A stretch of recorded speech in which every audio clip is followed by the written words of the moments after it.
Announcements? Yeah. Even if we don't have a quorum? If I can ask everybody to move toward your seats. And if anybody wants to speak, there's speaker cards on the back table. Hablar, hay tarjetas en la parte trasera del salón. But they can hear me.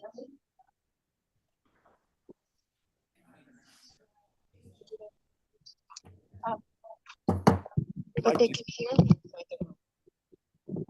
Hello?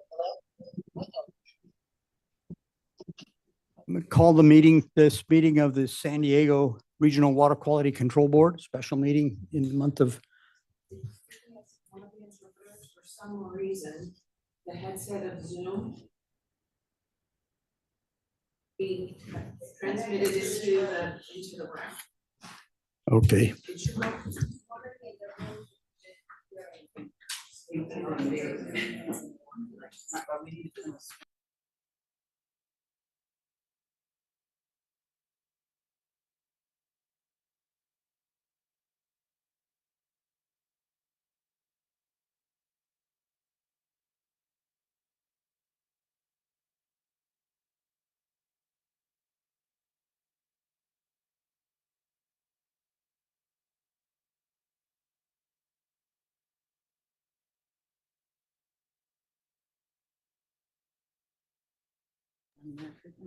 While they're working that out, or? Oh, I'm just making a general announcement. It doesn't have to.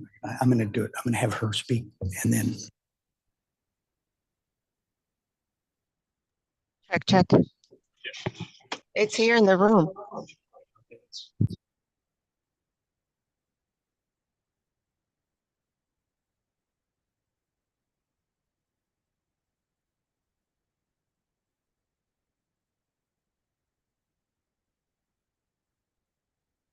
But the audio Okay. for Zoom.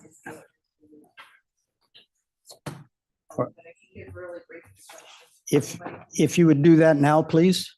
You may need to come up to the microphone.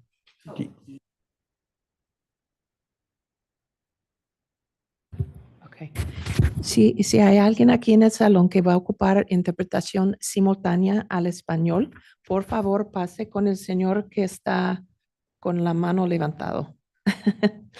Y él le va a dar los auriculares, pero ahorita estamos esperando que se arregle el problema del salón para poder continuar con la audiencia. Gracias. Thank you. And Kelly, I think it's up for your comments, please. To our Zoom participants. Actually, I believe we have to hold on for a minute because the translation at this time is being broadcast through the room and it's not supposed to. So we need to deal with the technical glitch first. Thank you. What would be wrong with the translation being in the room?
Is it? No, we're working.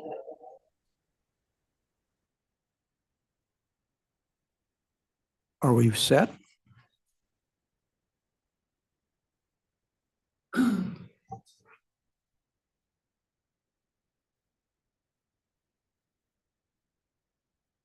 Somebody give me a thumbs up if you got it working. Not yet. Not yet. What would be the downside of having it broadcasted into this room? It's gonna you would have two languages overlapping at the same time, and it'll drive you crazy. We could pause if we, between language translations, if we can't get it Oh. fixed. Consecutive would take you 3 times the as long, because we use about 4 or 5 words to one of yours. Entiendo.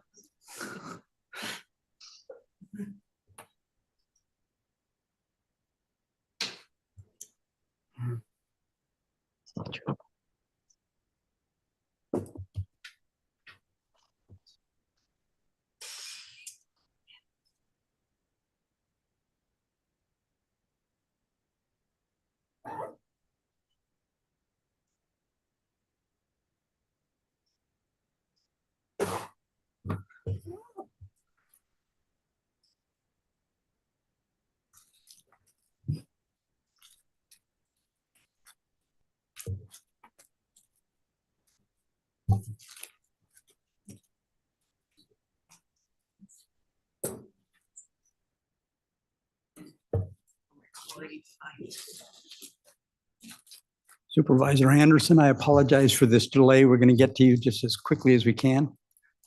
I'm sorry, I'm supposed to be muted, but Betty Olson is here, if that's the problem. No, we're just getting an echo in here, Betty. We know you're here. Thank you. Hello? Hello?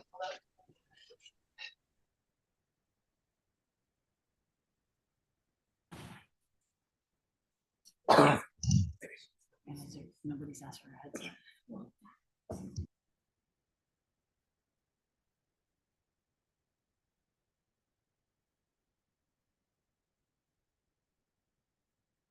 Yeah. We really do need the 1% copy.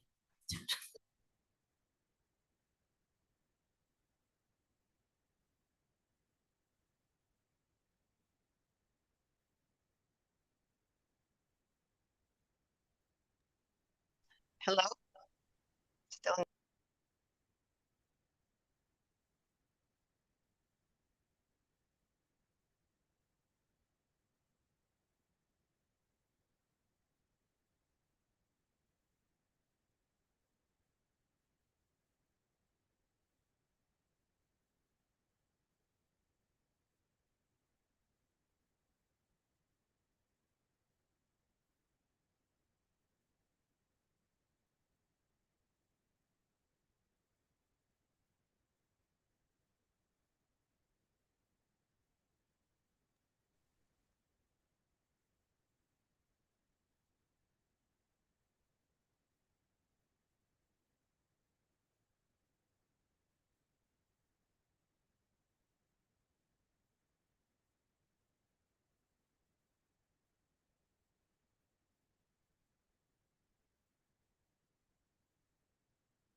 Good morning, Chair. Chair, over here, it's Kelly. Hi. Good morning, Kelly Dorsey, Assistant Executive Officer. I'm going to do the instructions for the Zoom participants, and then we can get going. Please, go ahead. We're going. Okay, good morning, everyone. My name is Kelly Dorsey. I'd like to give some instructions for the Zoom participants.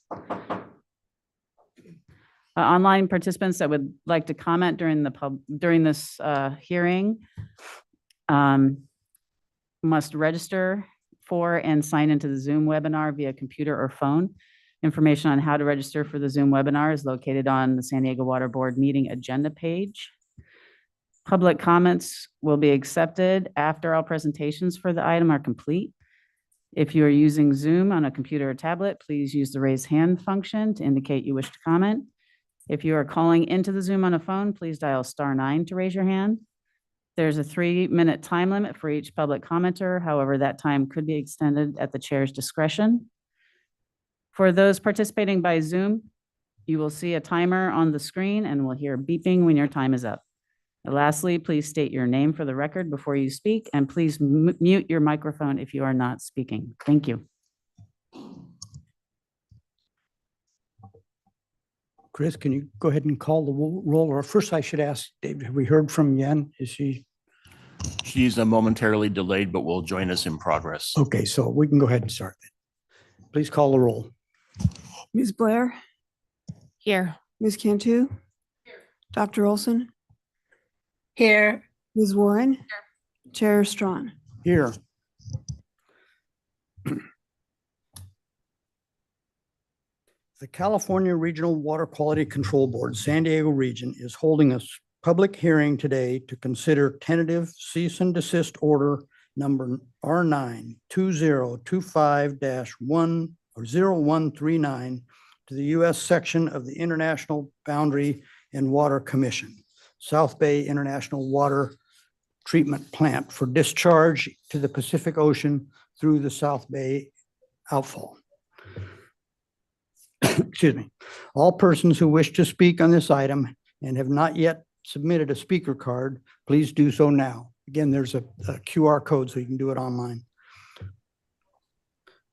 At this time, I will open the public hearing and administer the oath to all persons intending to testify. If you are here in person or attending virtually via Zoom, please raise your right hand. Do you swear the testimony you are about to give is the truth under penalty of perjury? If so, answer I do. I do. Thank you.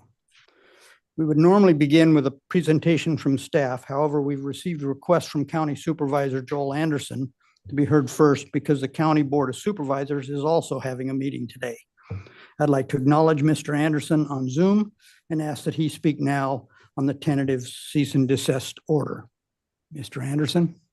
Good morning. My name is Joel Anderson. I'm the County Supervisor for San Diego County's 2nd District.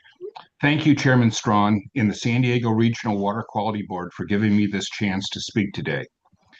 I'm here expressing my support for the board's cease and desist order regulating an additional 10 million gallons of wastewater per day at the IBWC International Treatment Plant. I have long been an advocate for common sense solutions to this cross-border public health crisis affecting our communities. This increase in wastewater processing is a critical step to a permanent ending of the Tijuana River sewage crisis and will be a positive impact on our community's health, providing relief to residents that have been dealing with this issue for decades. My constituents deserve to live in an area without exposure to dangerous and toxic waste at their beaches and in their neighborhoods. I'm committed to advocating for my constituents dealing with these conditions, driven by the ongoing sewage discharge into the Tijuana River in Pacific Ocean. Approving this order will allow our beaches and our businesses to reopen. It also will allow our U.S. Navy personnel and other federal workers to train safely and safeguard our border without being exposed to these toxic materials. I strongly support the U.S. International Boundary and Water Commission and the San Diego Regional Board's efforts to increase treatment capacity while quickly ensuring progress towards a long-term solution. Thank you for your hard work and your consideration today. Thank you, Supervisor Anderson. At this time, I'd like to call Melissa to start our staff presentation, please.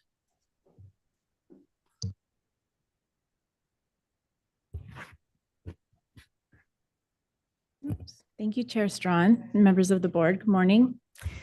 My name is Melissa Corona. I'm the supervisor of the Source Control Regulation Unit, and I've taken the oath. Let's see. There we go. So we're here today to discuss a tentative cease and desist order with errata. And if adopted, this order would be issued to the U.S. International Boundary and Water Commission for the South Bay International Wastewater Treatment Plant. In the presentation, when I refer to the United States International Boundary and Water Commission, I'll say US IBWC or just IBWC.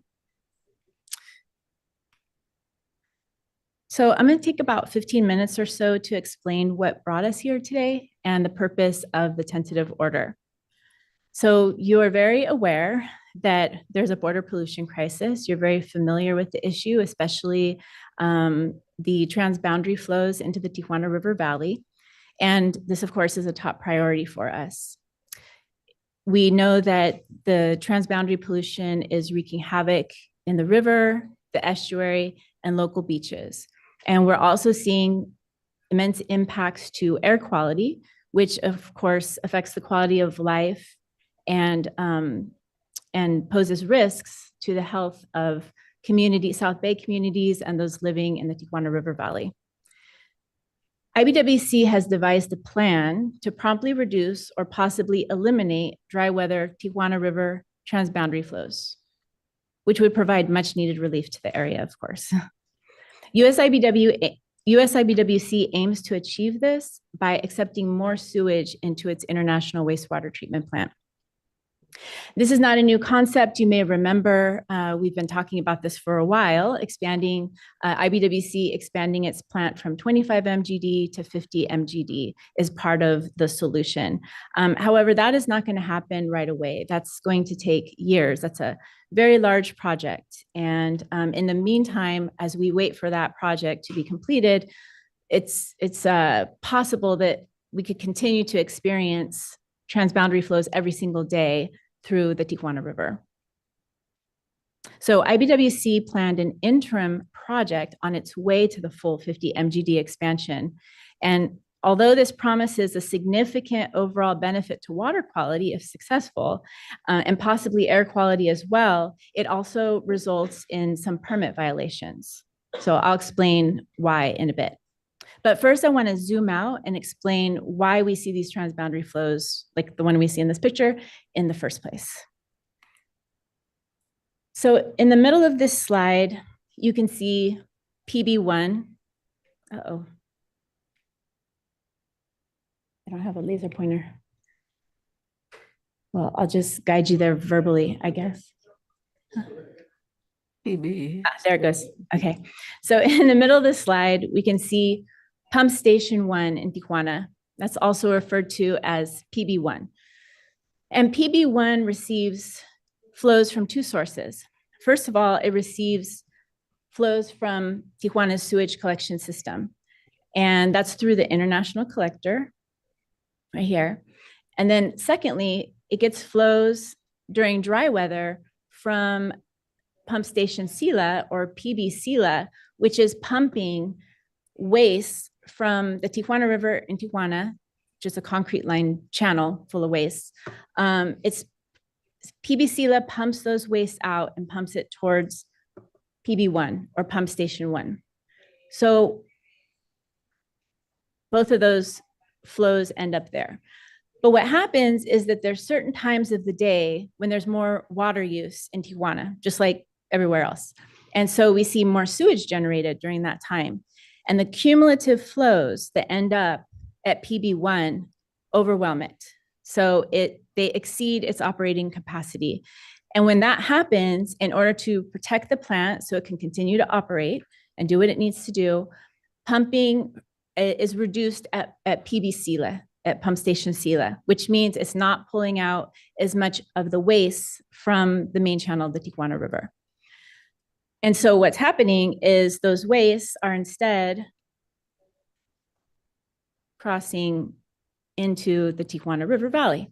And so we see that's happening on a daily basis. It's not a steady flow all day long. It's just when that pumping decreases, we see an increase in flows coming across the border. So what happens with flows once they get to Pump Station 1? They can either flow by gravity to IBWC's International Wastewater Treatment Plant. They go across the border to the International Wastewater Treatment Plant, and that's about 25 MGD, million gallons per day. And generally, when I'm talking about flow rates in this presentation, I'm talking about monthly averages. So 25 MGD is the limit for IBWC in its permit for the South Bay International Wastewater Treatment Plant. That's the maximum monthly average flow it can discharge. So it receives about 25 MGD, and then what happens to the rest? So the rest of what ends up at pump station 1 is pumped, and it's pumped to the west, and then it's pumped south, and it ends up in this area, San Antonio de los Buenos. Well, in San Antonio de los Buenos, you may remember that there's a new wastewater treatment plant. So that's good news. The bad news is that its capacity is 18 MGD, and about 45 MGD of flow ends up there. So a lot of these wastes are not treated, and they get discharged into this creek, San Antonio de los Buenos Creek, which discharges right along the shore at Punta Bandera. So there's basically 3 ways that wastewater is leaving this system. And that's at Punta Bandera, which is about 5 miles south of the border. And then the mouth of the Tijuana River. So the flows that come across the border, they just end up right on the shoreline, of course, at the Tijuana River mouth. And right now that's about 5 MGD. And then after treatment at the South Bay Ocean Outfall, the third way that principal ways that wastewater gets into the ocean is through the South Bay Ocean Outfall. That is, of course, treated wastewater. So that's fully treated to secondary standards. What you see at Punta Bandera is mostly untreated. What you see at the Tijuana River mouth is mostly untreated. What we see coming out the outfall is treated to secondary standards. And that outfall is about 3.5 miles long, about 3 nautical miles long. It's angled south, so it actually does discharge into state waters, but it's discharging far offshore, treated wastewater. Yes. Hey, Betty, just wanted to check to see that you were able to get a copy of the revised tentative order and the RATA sheet. Well, I don't know. I may not have looked at it. I'm not sure. I got confused. Excuse me.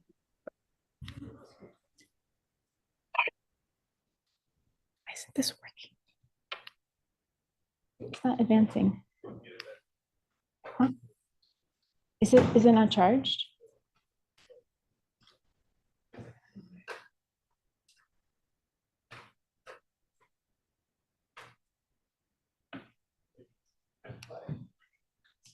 Nope. Okay. Okay, next.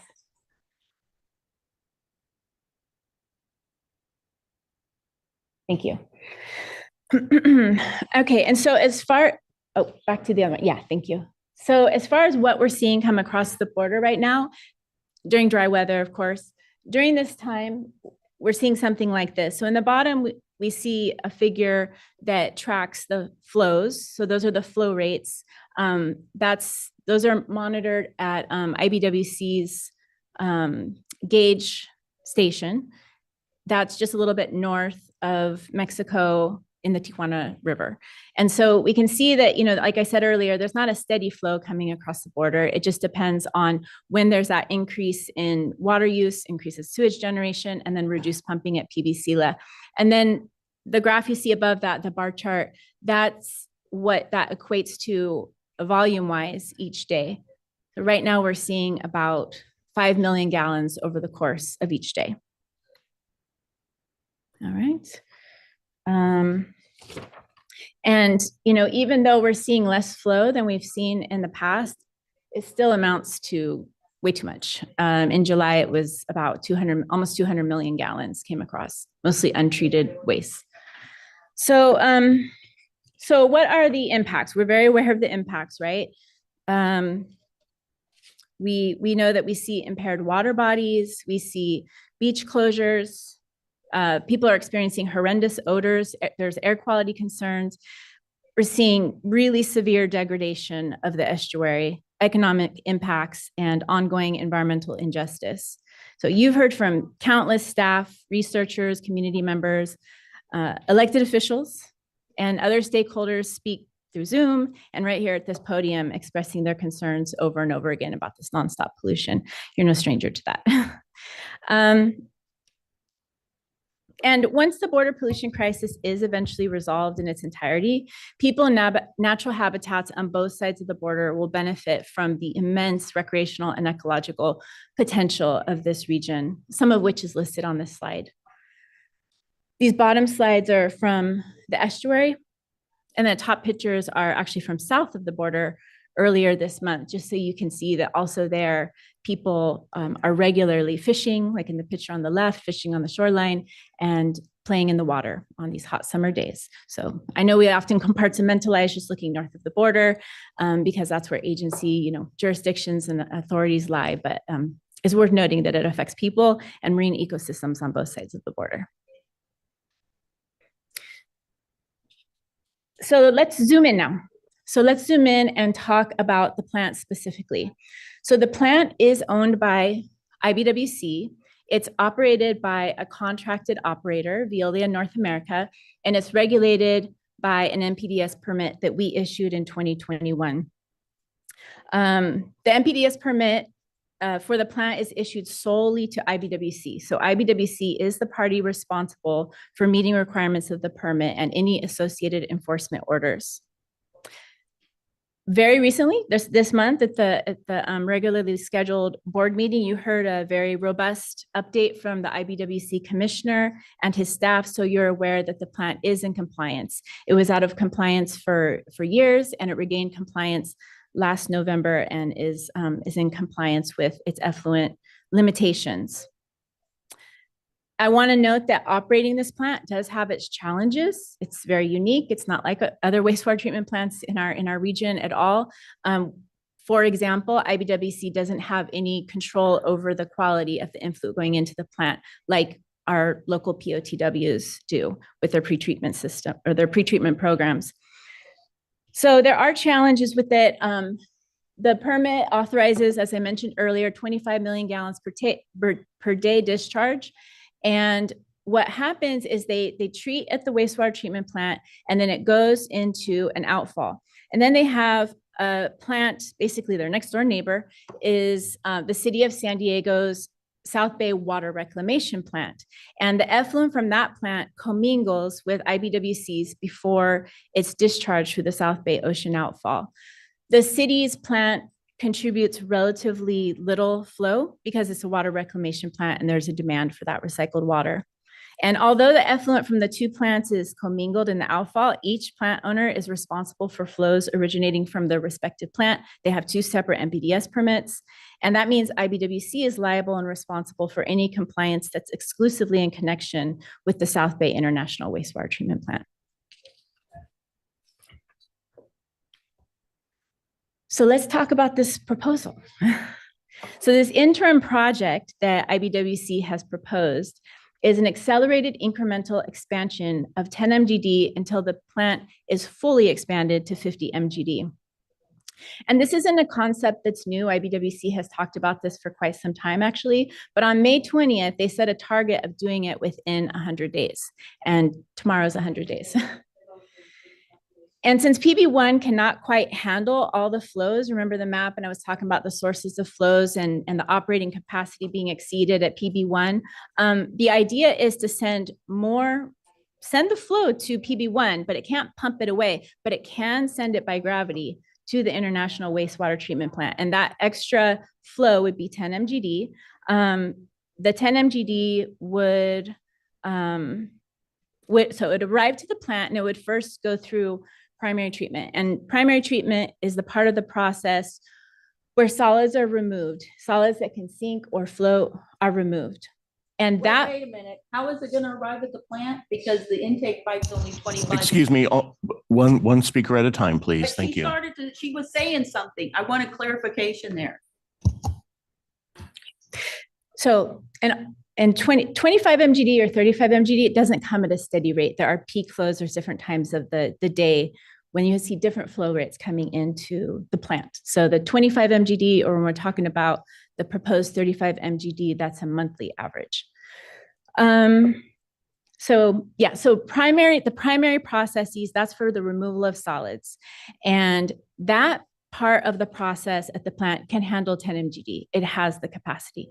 But then flows move on to secondary treatment, and that's biological treatment by microorganisms. That part of the plant can't take an additional 10 MGD. It's just not in the position to take an extra 10 MGD. So IBWC's proposal is to send all 35 MGD, so their normal 25 plus this additional 10, to primary treatment. Then they would bypass secondary with 10 MGD, right? So 25 would continue to go on to secondary as usual. And then the other 10 would bypass secondary. And then these two types of effluent that are produced at the plant would be blended before going out into the outfall. However, in addition, they would modify the primary treatment to optimize the solids removal. And that would be through chemical enhancement. We call it chemically enhanced primary treatment or advanced primary treatment. It's exactly what City of San Diego does at its treatment plant. And it's what IBWC actually used to do before they had secondary. They have advanced primary treatment. Right now, they're not using advanced primary treatment. But in order for that 10 MGD that bypasses secondary to have to optimize the treatment in primary as much as possible, they will be doing ferric chloride and polymer addition to to optimize the treatment. So the two types of effluent will be blended, go into the outfall and then discharge into the Pacific Ocean. And the thing about it is that if any unforeseen problems occur, IBWC always has the option to throttle back flow to the plant and resume its normal operations. USIBWC conducted plume modeling and coordinated with the City of San Diego to open more discharge ports on the South Bay Ocean outfall. So at least the same level of dilution is achieved when the discharge increases up to 10 MGD. This helps to keep concentrations in the ocean at lower levels. However, it will still result in noncompliance.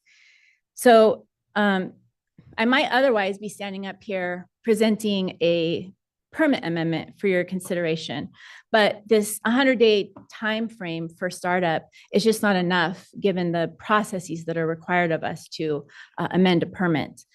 So, but when IBWC did reveal to us in May that they want to do this in 100 days, we did immediately engage, and we have been coordinating very regularly with IBWC since May, since protecting the affected communities and ecosystems are a top priority and commitment for us. So I will be recommending adoption of this enforcement order today in response to this change in operations and the anticipated noncompliance. When we get into it in just a moment, you'll see that the enforcement order includes requirements to minimize impacts to the plant, outfall, and receiving waters while IBWC further upgrades the plant. Well, are there alternatives? Ideally, we would like all this to be going through secondary, but do we want to wait years and years and years for the final 50 MGD expansion and be subjecting, or not subjecting, but the communities would be subjected to this pollution probably on a daily basis in the meantime? That is one option. That's the status quo, is that untreated wastewater enters the Pacific Ocean by traversing the river valley, spreading out into the estuary, wreaking havoc all along, and degrading the water in all those places, and also creating air quality impacts in the river valley and in surrounding communities. So that's one option, is status quo. The next option, well, it's not an option, but potentially people can think that there's another option to send it to San Antonio de los Buenos. It's another place that can be discharged, because like I said, there's basically three places where primary places where wastewater leaves the system. So this is another one, San Antonio de los Buenos. Well, as I explained, it's not possible because the operating capacity of PB1 would be exceeded. So it wouldn't be able to pump any additional flows down there. Even if it could, it would go down there and it would go untreated because the capacity of the plant down there is 18 MGD. So it would just end up at Punta Bandera, untreated, and it would impact public health and marine ecosystems in Mexico and the US. And then lastly, IBWC's plan for this additional 10 MGD at the plant, 10 MGD bypass, chemically enhanced primary treatment results in a discharge over 3 miles offshore of treated wastewater, blended treated wastewater. And let's see. Yeah, and even though it wouldn't be treated to full secondary, the advanced primary treatment is a significant improvement over untreated waste right on the shoreline. And extensive receiving water monitoring, plume tracking, and scientific modeling have never indicated that the plume from the ocean outfall is creating impacts in areas where people fish, swim, or would otherwise recreate if the water quality were acceptable. So here's a little bit about the permit and the purpose of the order. So like I said, there's a few ways we expect this change in operations to violate the permit. So first of all, the permit doesn't allow for bypass, except under very specific criteria, and those criteria wouldn't be met in this case. They're going to, if they're going from 25, which is their max, it was their effluent limit for flow, they're going from 25 to 35, obviously they're going to be in violation of that. We also, based on some modeling and some data assessments, we expect that they will likely be out of compliance with their concentration-based and mass-based limitations for carbonaceous biochemical oxygen demand, total suspended solids, settleable solids, and turbidity. And in addition, there are some chemicals there's some parameters that they have effluent limits for. We're not concerned that they're going to exceed those concentrations, but just due to the fact that there's going to be more flow, there's going to be more volume coming out, they could potentially exceed their mass-based effluent limits for those chemicals, even though we're not really concerned about the chemical concentrations, just the overall mass could exceed the limit. And because the permit amendment, bringing a permit amendment for your consideration isn't really feasible with this accelerated timeline, we pivoted and developed this order to at least minimize impacts to the plant, the outfall, and the receiving waters. In the meantime, they continue to do their upgrades. My unit does plan to bring a permit amendment to you for your consideration before the permit expires, which is June 30th of next year.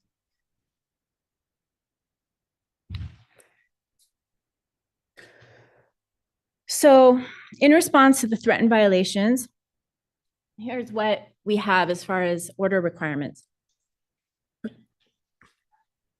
Like I said, we want to minimize impacts to receiving waters, the plant, and the outfall. So we developed some interim effluent limits for both concentration-based and mass-based.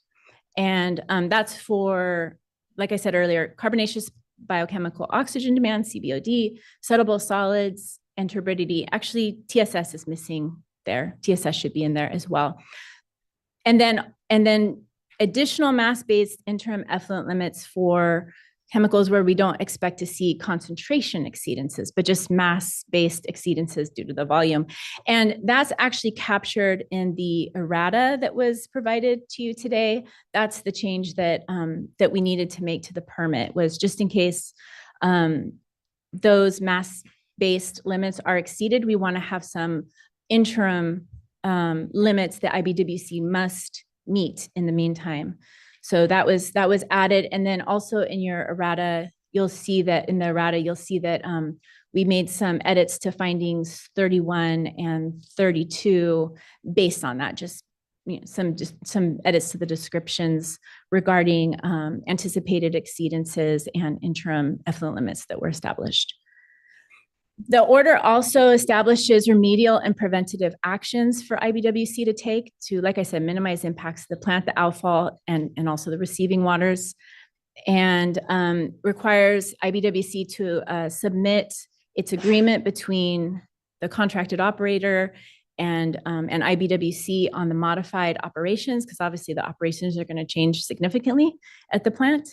And lastly, a technical report that verifies assumptions for the design, operation, and maintenance and contingency plans, and also assesses this treatment performance and assesses the blended discharge. The interim effluent limits go into effect immediately, and they would be in effect until the permit expiration, June 30th, 2026. But like I said, my unit expects to bring a permit amendment to you before that. I think, Betty, did you want to insert a question at this point? We got a note here that Betty wanted to. She may need to be unmuted. Make sure you're unmuted, please. I'm sorry to interrupt the presentation. I'm sorry to be on mute.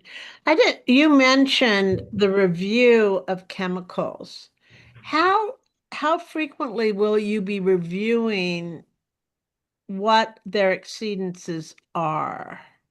On a monthly basis. So we're going to review that on a monthly basis.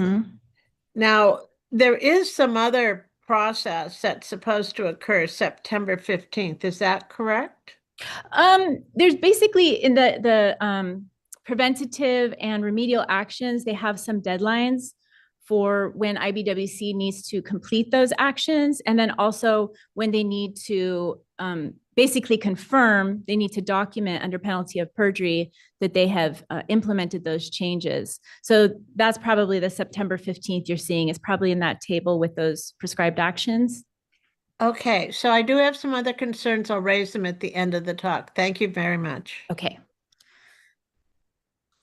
So no written public comment period is required for cease and desist orders, but we did put this one out for a 1-week public review and comment period. And we did indicate that we would not be responding in writing to comments. We received 5 written comment letters by email, which were included in your agenda package. And we anticipate oral comments today as well, in addition to Supervisor Anderson's. So we received 3 in support and 2 in opposition. So support from County Supervisor Joel Anderson, County Supervisor Paloma Aguirre, and a joint support letter from Coastal Environmental Rights Foundation and San Diego Coastkeeper, and 2 in opposition. So one from Leon Benham, Mr. Leon Benham from Citizens for Coastal Conservancy. And he had concerns about the completeness of the data considered when developing the tentative order and concerns that the outfall discharge creates public health risks. And we also received another letter in opposition from a City of Imperial Beach resident, Steve Benson, and Mr. Benson's comments echoed Mr. Benham's. The opposing comments were also somewhat unclear to staff as they described the impact of discharges via the ocean outfall having adverse impacts on river water quality and air quality. I just want to clarify that the plant discharges do not reach the river. And as I mentioned earlier, receiving water monitoring, plume tracking, and scientific modeling do not indicate that the plume from the ocean outfall is creating public health impacts. But we have very strong evidence that the daily discharges of pollution through the river channel do create severe risks to public health and ecosystem health. So here's a table from the errata. So you have the errata and you also have the revised tentative order that incorporates those changes. And so these are the mass limits, the interim mass limit effluent, or sorry, mass-based effluent limits that we developed for a handful of parameters where when we analyzed their concentrations, we didn't expect to see exceedances, but just because we're going from, they will be going from 25 to 35 MGD, there could be potentially exceedances in the permits mass-based limits for these parameters. And then, of course, the changes to findings 31 and 32, just to clarify this, these additions and in the context of exceedances and developing interim limits.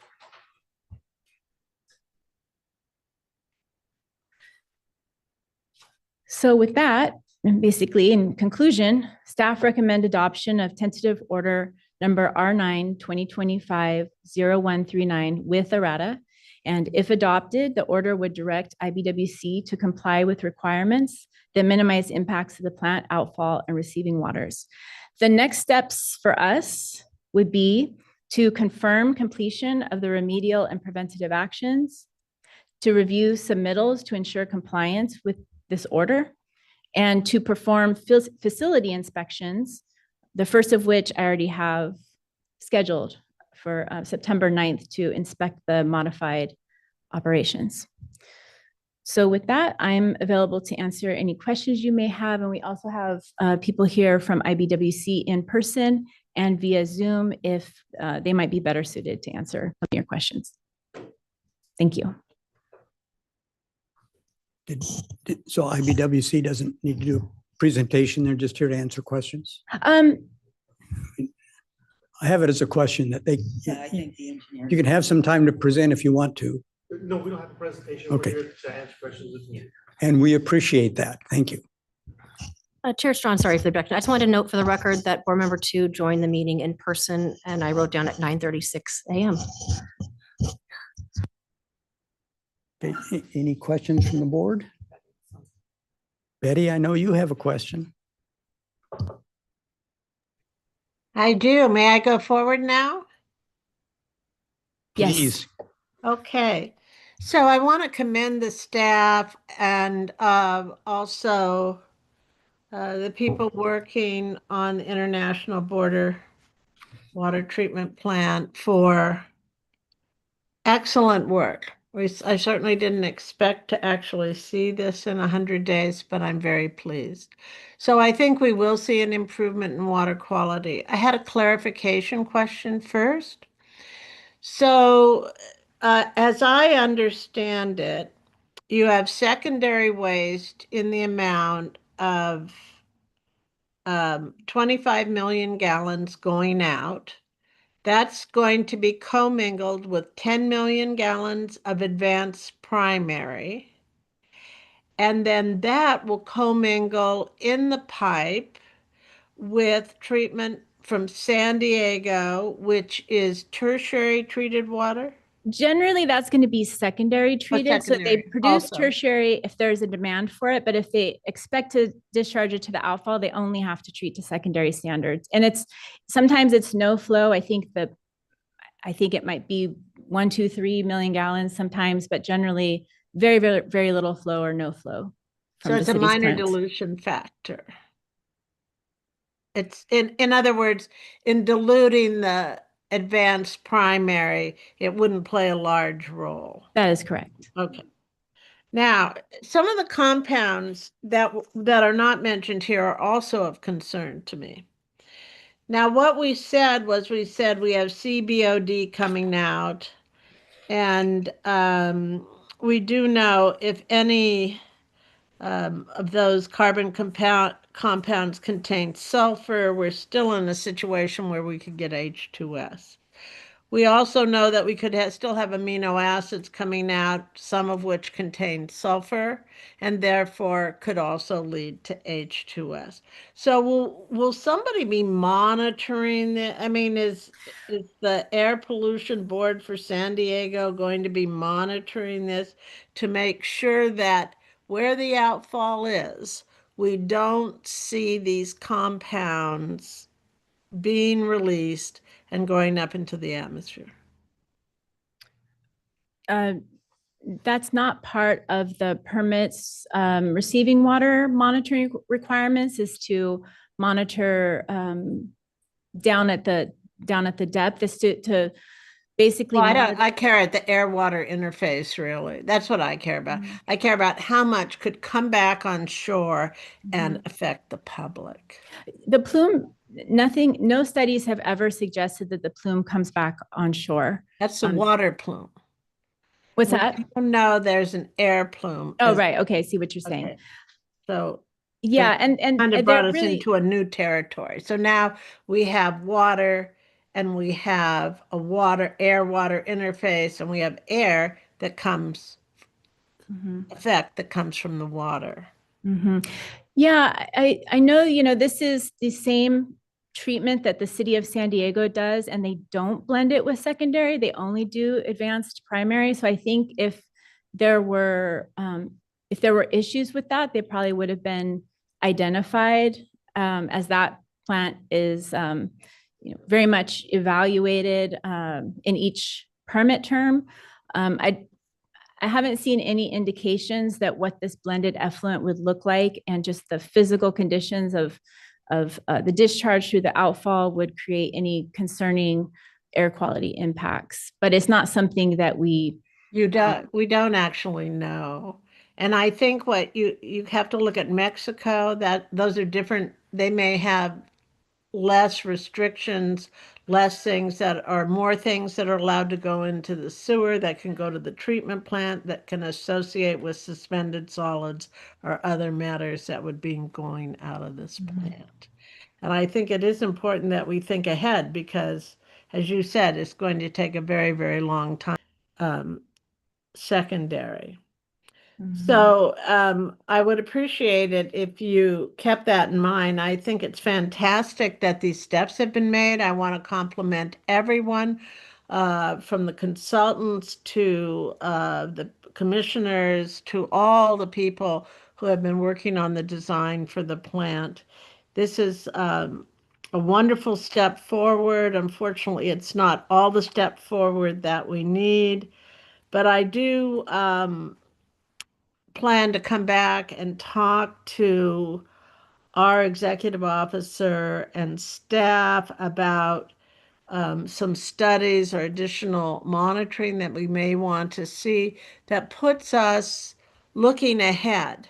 Not to say that what has been done wasn't adequate. I know you may not meet standards in it, but I just care. Sometimes if you don't meet standards, there's not that big of an effect. Other times there could be. So I want us to be forward thinking, looking ahead, helping the agency deal with problems that might be being released in that water. Because as we know, a lot of chemicals have very long half-lives, and all your PFOAs and PFOS or PFOS and PFOA and the whole 5,000 that go along with it have very slow degradation rates in nature.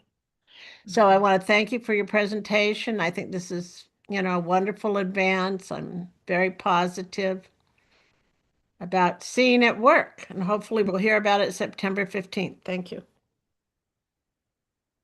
Thank you, Board Member Olson.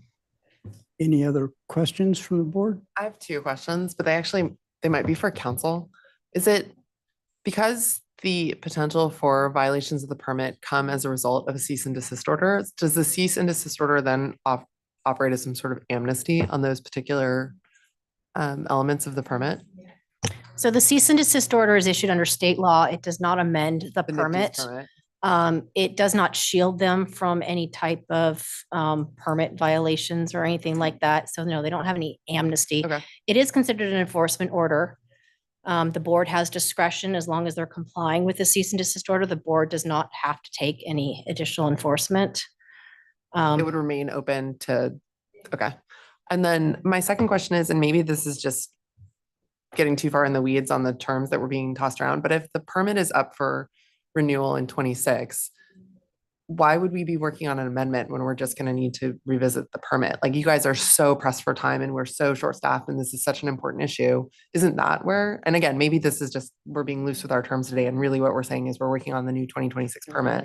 We wouldn't have the resources to bring a permit reissuance to the board before the expiration date. So it would be administratively extended, yet we can't amend an administratively extended permit. I guess then my just parting words would be, we should be, I totally understand where we just have to be so mindful of our staff time and be efficient and I understand where the outside pressure is coming from to get this done, but at the same time, we have limited resources and we should be it seems to me, combining efforts there in a way that's legal. Good morning, Board Member Warren. If I could also offer perspective, we anticipate receiving the report of waste discharge, which is the new permit application, in the early part of next year.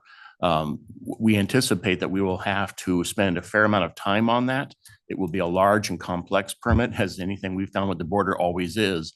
So I don't expect that the board will consider a new permit for an expanded facility next calendar year. It'll probably be the following calendar year. All the more so because it's a progressive design build. I'm not sure that we will have all of the questions answered for the board to consider for effluent limitations and other controls and constraints in a new order for the expanded facility until a later date.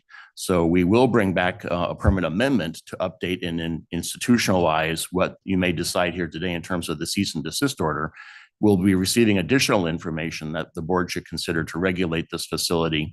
That will guide us during the administrative extension and be enforceable during that time, while we'll then consider a new permit for a brand new facility that will have different processes and different constituents added to it, like ferric chloride and polymer. So there are several key steps we want to take before we bring a new permit back. How long do we anticipate the administrative extension? The administrative extension can last as long as it has to. In the previous permit issued by the board in 1998, I think the first renewal was in 2015. That's not going to be our plan here, but we will have a report of waste discharge. We're meeting with them weekly. We'll have a very good understanding of how the plant is being designed and shaped up. We'll have a better perspective, I think, by the middle part of next year and be able to forecast then when we'll be able to bring a new permit for the new expanded facility. In the meantime, we'll have the cease and desist order to regulate them and a permit amendment to further institutionalize those decisions and regulate them on administrative extension. Thank you. Clarifying question, really. You mentioned earlier about the ERRATA having a monthly report from IWC. I can never get it right. IBWC. And of course, that's self-reporting and under perjury you mentioned as well. Isn't that already in the permit? It is, yes, you're right. So we're not changing anything with respect to the frequency of reporting or anything like that. It's just the interim effluent limits will apply. So we know that there, at least with some, where we expect or it could happen that there could be exceedances of limits in the permit. So we acknowledge that's going to happen, and that's why we're responding with a cease and desist order. But we say, but there will, in the meantime, there will be this other set of limits that apply. And so that the reporting on that, when they do their sampling and the reporting, is going to happen in the same fashion as in the permit, and the same frequency, how they submit it, and everything will be the same.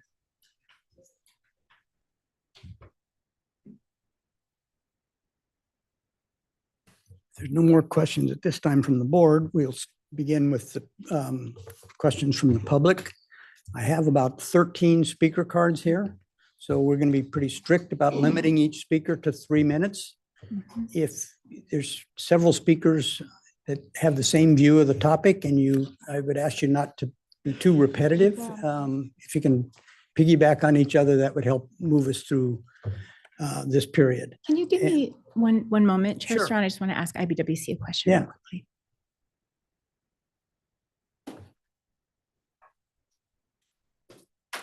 Well, they're discussing that.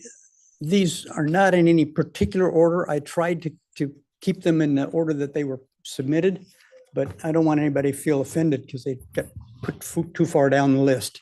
And I will try to intercede with some of the Zoom comments in between some of the Okay. person. IBWC doesn't have a presentation, but they did want to make a quick statement. However, they didn't fill out a speaker card. Do they need to fill out a speaker card? As the discharger, they don't have to have a speaker card. When we're done, if we let the recorder know, and if you state your name and that you had the oath, you can go ahead and speak now.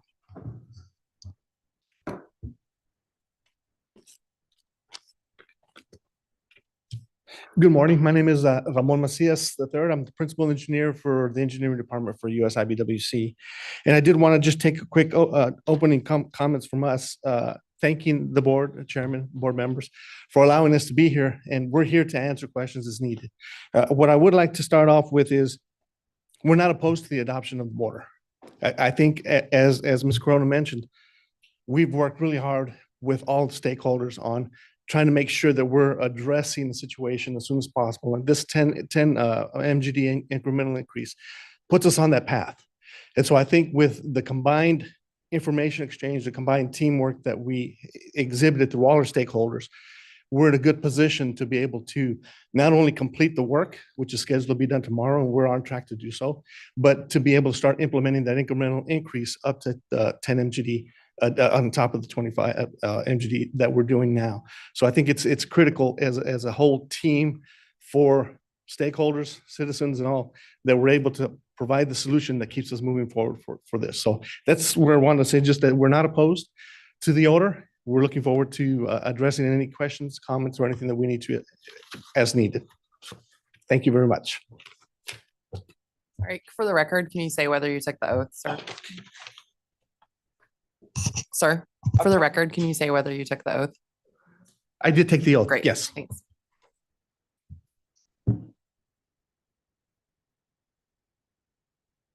Okay, the next speaker, the first one will be Libby Uramovic, and she's going to be followed by, looks like Mitchell McCrae. So if you'd be ready. Good morning. My name is Libby Uramovic. I'm a forensic auditor of government agencies. Can I have the first slide up, please? The woman's presentation, the first slide. I have been auditing the sewer problem. That sewer should have never came to the States. That is Mexico sewage.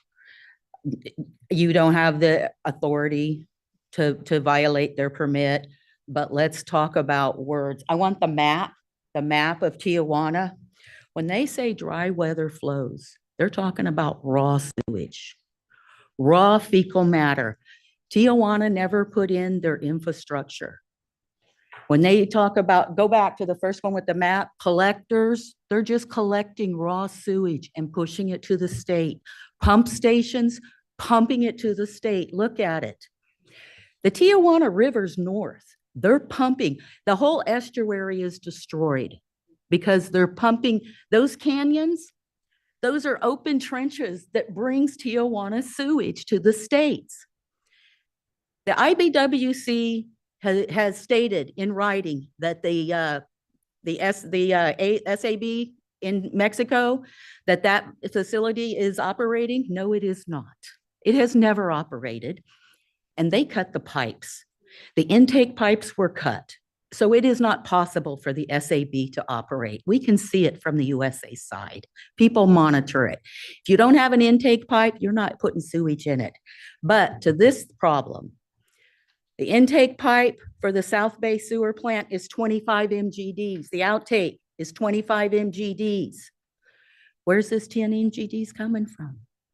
How's it going to get in and how's it going to get out? Yeah, they can say it's because they're just raw sewage coming over, but where's it going to go? And if the answer is we're going back to Minute Order 320 and we're going to make ponding in the Tijuana estuary, absolutely not. We're not going to, it is a federally projected reserve. We cannot pond and bring Tijuana sewage to Mexico, to the United States. It is not making anything better. It is making it worse. More of their sewage is going to make it worse. They're not building their infrastructure. All they're building is collectors and pumps to push it to the states. And that's not fair to the people of TJ or Rosarita. You know, the United States gave Mexico money to build sewer plants in Rosarita. I spoke to a woman from Rosarita just a couple of months ago when the Mexican side of IBWC had a meeting. And I said to her, do you have sewer plants? No. They're supposed to have 2, and they stole all the money. Nogales, Texas, this is all across the border. This has got to stop. But mostly, it won't even work. It's a grift. Thank you for your comments. Mitchell? And then he will be followed by Leon Benham. So if you'd be prepared to come up right away, please, we'll keep this moving. Good morning, Chair. My name is Mitchell McKay. I'm the newly appointed mayor of the city of Imperial Beach, which we unaffectionately call Ground Zero. So I wanted to read a statement to you this morning. I'm here to voice my community's concerns over the planned waiver. For decades, our community has lived with the daily reality of transboundary sewage pollution in the Tijuana River Valley. Multi-generational families, including children, seniors, families, even federal personnel such as U.S. Border Patrol and Navy SEALs have been exposed to untreated sewage and industrial discharges from Mexico that contaminate the very air we breathe and the local beaches we can no longer safely enjoy. The conditions under which I could support a recommended cease and desist order, authorizing the additional 10 million gallons of primary treatment water from Mexico include the following. Additional monitoring, as was mentioned, at the blend station and at the South Bay Ocean Outfall diffuser to analyze for compliant TSS, 5-day CBD-OD5, dilution factors, and to make sure that these requirements, although we've publicly stated we're probably going to exceed them, we need to know what those exceedances are, and they need to be documented and shared with the public. I'd also like to see, as was mentioned, a monthly sort of overall report out on the project efficacy, as well as any other planned activities. And this needs to be made available to the public either through their website or through other means. I would also, as a condition, limit not to exceed 10-month waiver with no further conditional extensions beyond this waiver. I know we talked about and we heard about the plans to submit for another longer term, not a waiver, but a permit. So I appreciate that. Again, as a 60+ year resident of the South Bay, I've lived in Nestor and Imperial Beach since 1964. It's very tragic what's happened down there. I have to voice my overwhelming frustration. It shouldn't have taken decades for us to get to this point. I appreciate all your efforts.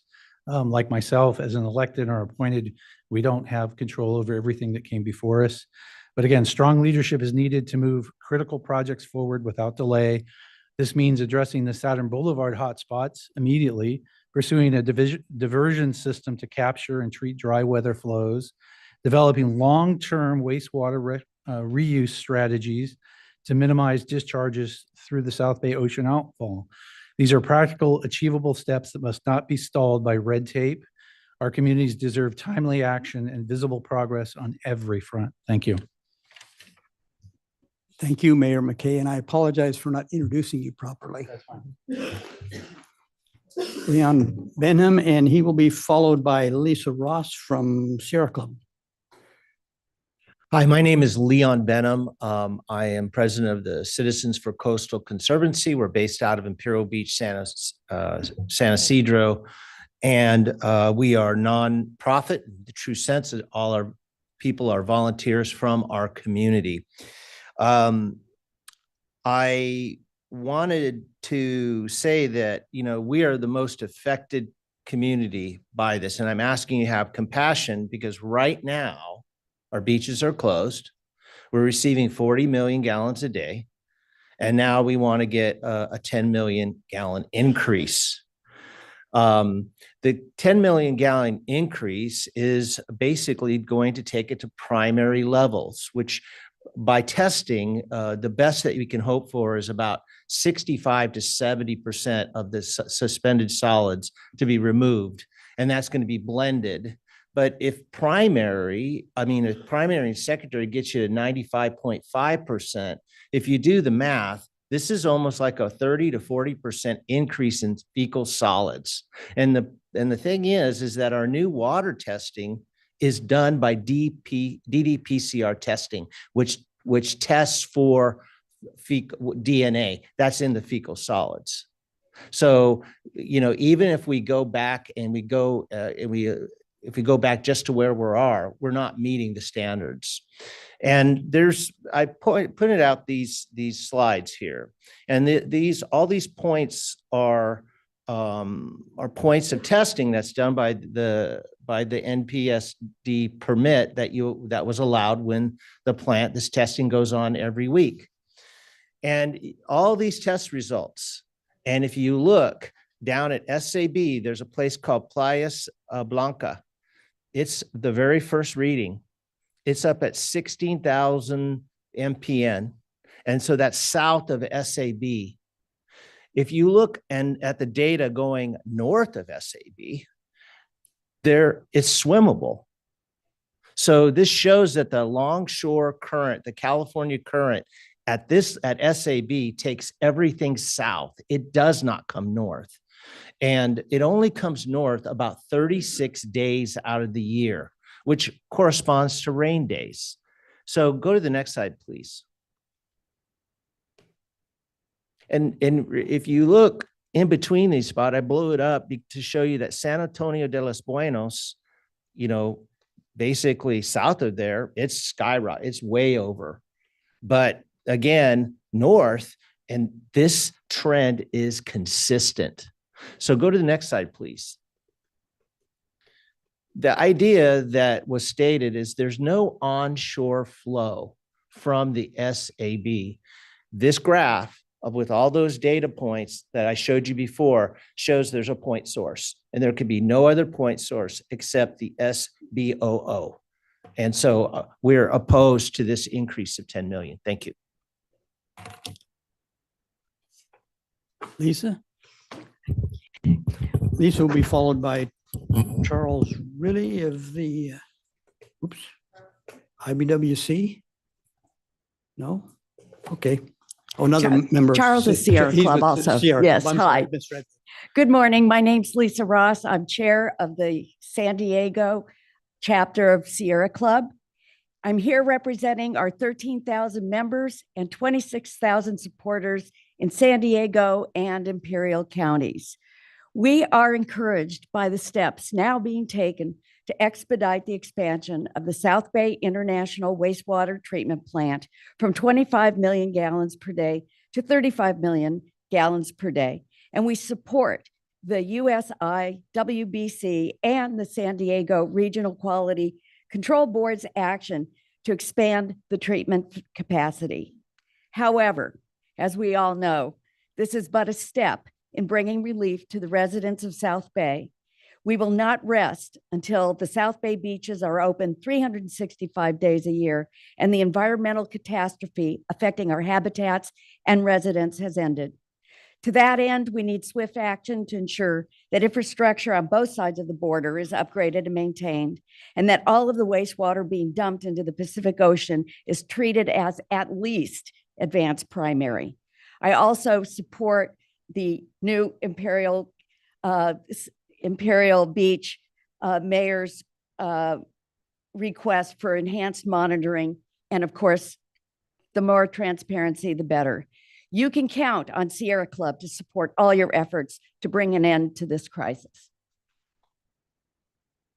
Thank you. Charles? Hello.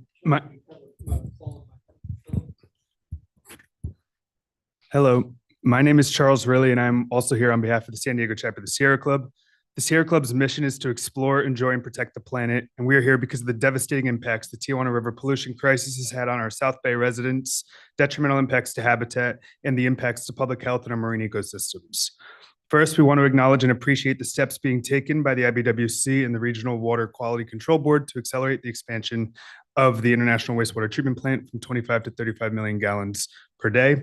This is a critical interim step towards alleviating the ongoing pollution crisis, and we thank you for taking this action. This will have immediate remediation and reduce public health impacts. However, this is not a comprehensive solution, and we intend to hold the agencies accountable to a 100% fix for this crisis. Although we support this measure, we intend to hold the agencies accountable so that every gallon of wastewater that flows into this plant will be fully treated by both advanced primary and secondary treatment, so that there is no more untreated wastewater being dumped in the Pacific Ocean, which damages our ecosystems, public health, and air quality. Like I said, this is only the beginning of the solution. We are committed to holding all agencies accountable, and so that we can fully expand this facility to 50 million gallons per day of both primary and secondary treatment in the coming years.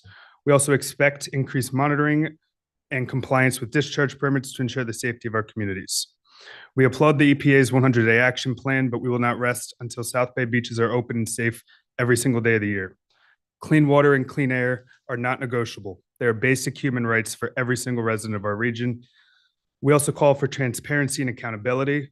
The public deserves regular, accessible updates on project timelines, funding allocations, and milestones. These updates are vital to maintaining community trust, ensuring that every dollar is used effectively to address this crisis. Finally, this expansion must take into account public health and future resilience. A recent CDC study found that over 70% of South County residents surveyed reported falling ill due to the exposure from this pollution. That is unacceptable. Population growth and climate-driven storm events will only add strain to the system, so we must invest now in scalable, resilient infrastructure projects that protect the public health and safeguard our environment for decades to come. Thank you for your time and for your attention to this matter. Sierra Club San Diego looks forward to continuing to work alongside you, the US IBWC, the EPA, and our community partners to ensure a future where our waters are clean, our air is safe, and our beaches are open all year round. Thank you. Thank you. And I'm going to take a minute here. Philip, go ahead and come up and help me with your last name, please. I always mispronounce it. But before you start, we need to note that Megan Blair had to leave. We still have a quorum, so I think we're okay. She had to leave the meeting, but we still maintain an in-person quorum here. We still have an in-person quorum in the room. Right, okay. Then Philip will be followed by Aaron Hosboom on Zoom, if we can set that up. Or do you want me to wait and do all the Zoom together? Aaron Hosboom. My handwriting is not.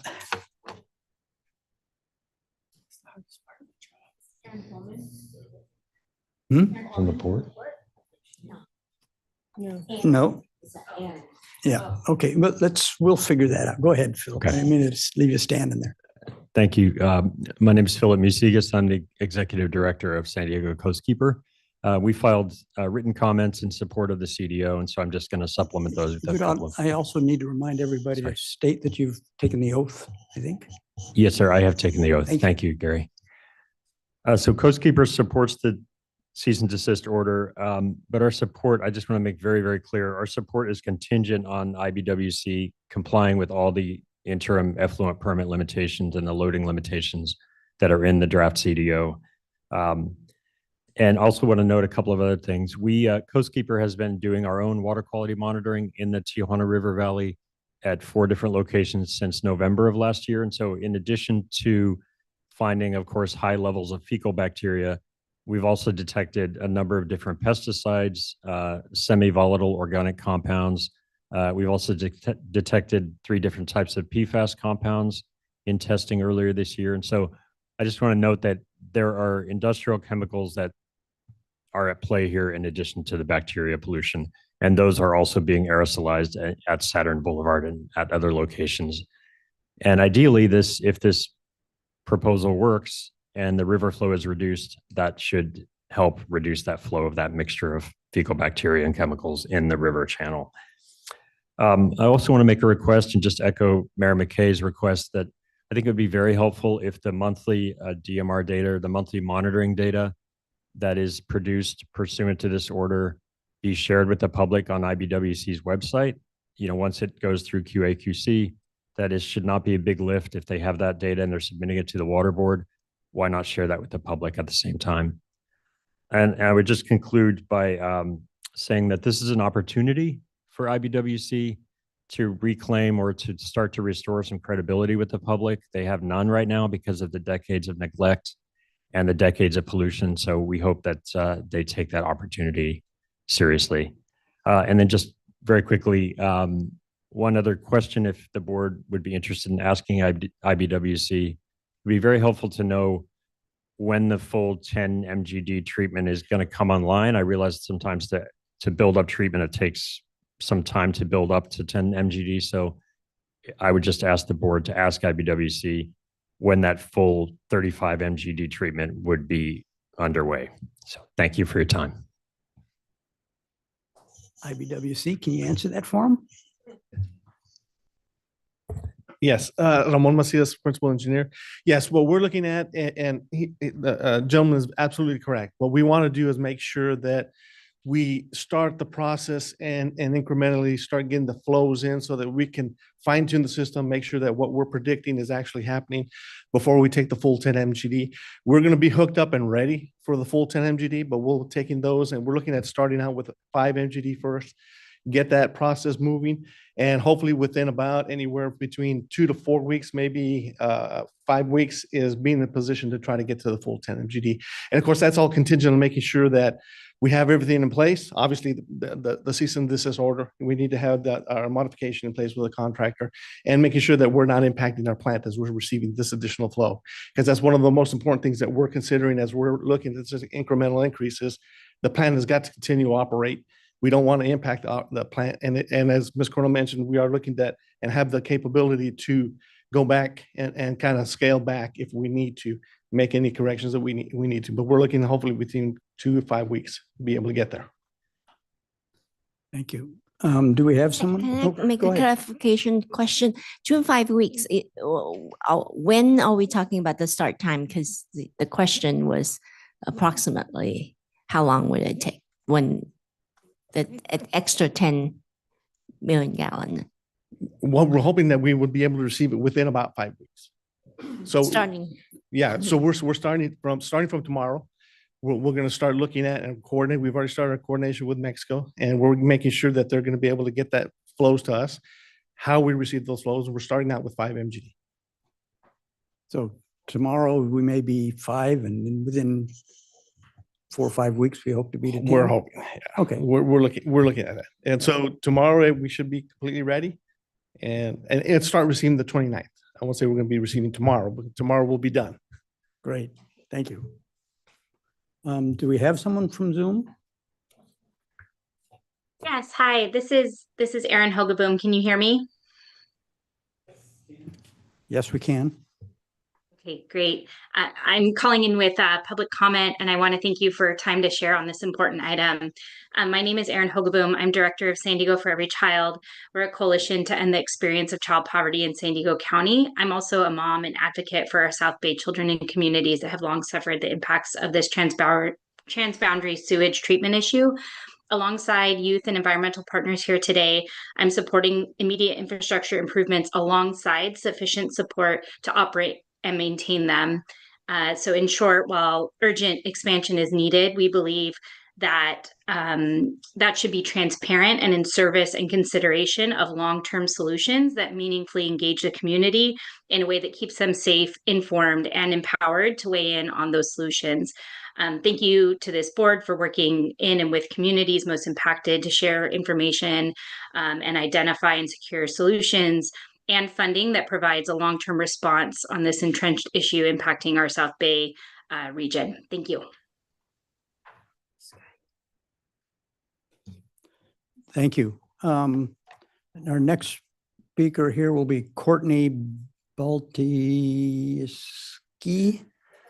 The last letters kind of ran together, and we'll follow her if we can with Laura Wilkinson Sinton on Zoom, and she's with Stop the Sewage.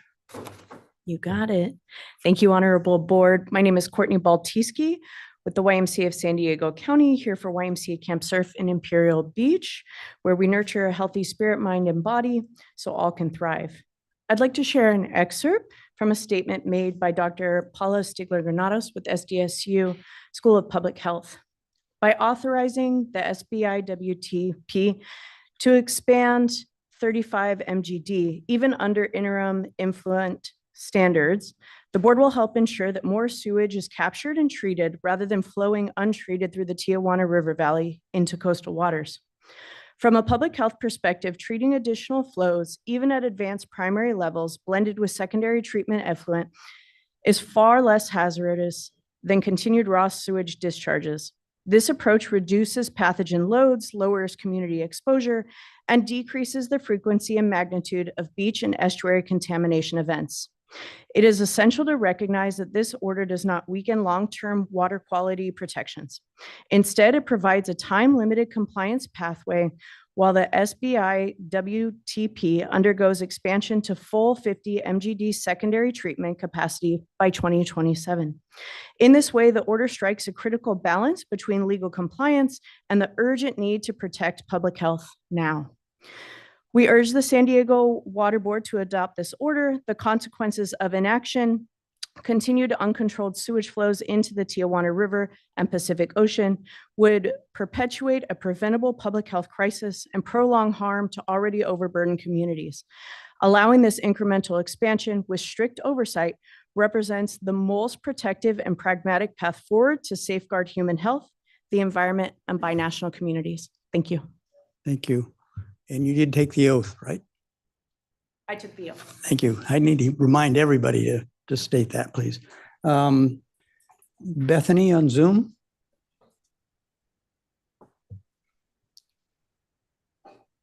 I believe you had Laura Wilkinson Sinton next Oh, from that's Stop the right. Sewage. Yeah, Laura Wilkinson first. I'm sorry. Apologies. Yeah, That I is jumped me. ahead. My name is Laura Wilkinson Sinton from Stop the Sewage. Yes, indeed, I did take the oath. We are a nonprofit in Coronado formed in response to the sewage crisis, and make no mistake, it has been a crisis for us for years in Coronado and Imperial Beach. We raise awareness with the public and educate communities affected on the multiple health impacts from air and water hazards from this crisis. And we also mentor the Stop the Sewage High School Club at Coronado High School, educating them in civics and public policy advocacy. They are the largest club, by the way, at Coronado High School. We offer our support for this action with caution. We have an ask for additional testing transparency from the IBWC and the fulfilled commitment to 50 MGD secondary treatment by 2027. That transparency requires more regularly scheduled testing of water discharges and to share this information publicly on the IBWC website. We appreciate the board's attention and focus on this matter as a matter of public safety, public health, ongoing damages to our tourism economy, our environment, our military, and our public safety personnel who are subjected to this every single day, including many of the people in this room who live in these communities.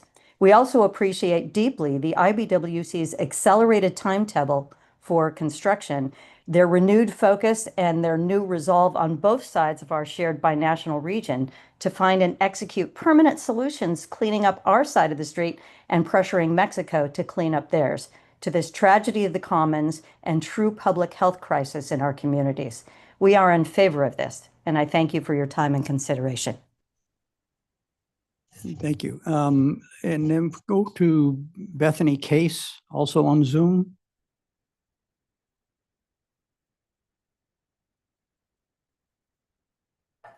Not there. Okay. Karen Holman from the county, or from the Port Authority, I'm sorry. And she will be followed by Tiffany Curry of Outdoor Outreach. Good morning, Chair Strawn, board members, Executive Officer Gibson. My name is Karen Holman with the Port of San Diego Environmental Programs Director, and I have taken the oath. The Port of San Diego appreciates the opportunity to comment on the tentative cease and desist order for the South Bay International Wastewater Treatment Plant. The border pollution, as you know, has been going on for far too long, impacting beaches, water quality, air quality, and all of the South Bay communities. As an environmental champion and state designated trustee for the beach and submerged lands in Imperial Beach, we support the much needed expanded capacity of the wastewater treatment plant. I also would want to say that I appreciated the comments made today about making some of that data that's going to be coming in monthly available to the public. That'll be very helpful to see as we move forward on this. It's a positive step to addressing the longstanding pollution, but more needs to be done. We appreciate your efforts to hold this hearing and adopt this in a timely manner, and we're going to continue to support the efforts that you take. Thank you. Thank you. Tiffany? There you are. State your name and that you took the oath, please. Tiffany Curry, and I did take the oath. Good morning. My name is Tiffany Curry, and I represent Outdoor Outreach, a San Diego-based nonprofit that connects local youth, many from low-income and historically marginalized communities, with the inspiring power of the outdoors. And I'm also here as a convener of the Tijuana River Coalition. Safe and equitable access to parks and beaches creates opportunities for young people to thrive, which is why we support the regional board's action to expand the International Wastewater Treatment Plant. For too long, untreated sewage discharging into the Tijuana River and Pacific Ocean have closed parks and beaches, cutting off safe access to nature for communities already facing the greatest barriers. Every closure means fewer programs and lost opportunities to find joy in South San Diego's beautiful landscape. Decreasing polluted flows is a critical step to creating safe, equitable outdoor access. But we know this is a small step, so we encourage continued investment in transparent, long-term solutions so that all youth have the chance to safely and joyfully connect with the beauty of the Tijuana River Valley. Thank you. Thank you. Before I open it to our board members, Melissa or IBWC, do you have any closing comments or responses? No? I think that I would just want to close with, I understand, I've been paying attention, even the comments in support, the kinds of conditions and expectations and requests. And as far as data is concerned, that is publicly available, can be a little sometimes confusing to navigate the system to get it. So I can add that some instructions to our website to get people there easily. Because that's all publicly available, the effluent monitoring and receiving water monitoring. And I mentioned earlier, we haven't seen concerns with the plume contributing to public health. We have a lot of data, studies, plume tracking, receiving water data.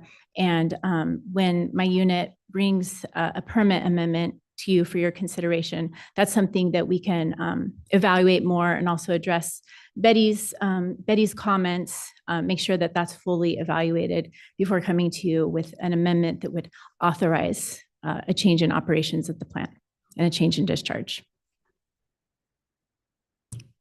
Yeah, I think that was a common core through it all is access to the data and monitoring. So we really want to work on that. And, Sure. And we may also talk about maybe a letter to the Air Board asking them to what kind of monitoring they could do or more.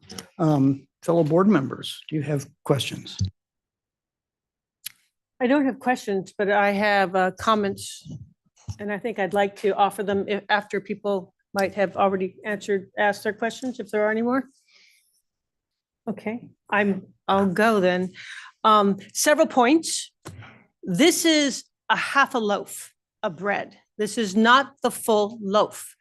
The water boards are not in the tradition of permitting things that are not up to the standards that the state of California embraces. But we find ourselves in a really untenable situation, and we've been in this situation for the same amount of decades that you all have experienced it. We were asked for compassion and consideration for the residents. We have that. Those residents are us. We have family members who live in that area. I personally go and visit that area. I'm not the only one on this board who has family members in that area. We have that compassion. We live the devastation as much as, maybe not 24 hours a day, but we are very aware of that. This is half a loaf that moves us in the right direction. I understand everyone's frustration. I am also frustrated. I worked in a different capacity on getting the plant upgraded in the first place 25 years ago. And it worked great until it was under-maintained and not working almost at all. So we think we're moving in the right direction here, and this is why I will vote yes. Some of the things we've heard from you all is greater transparency.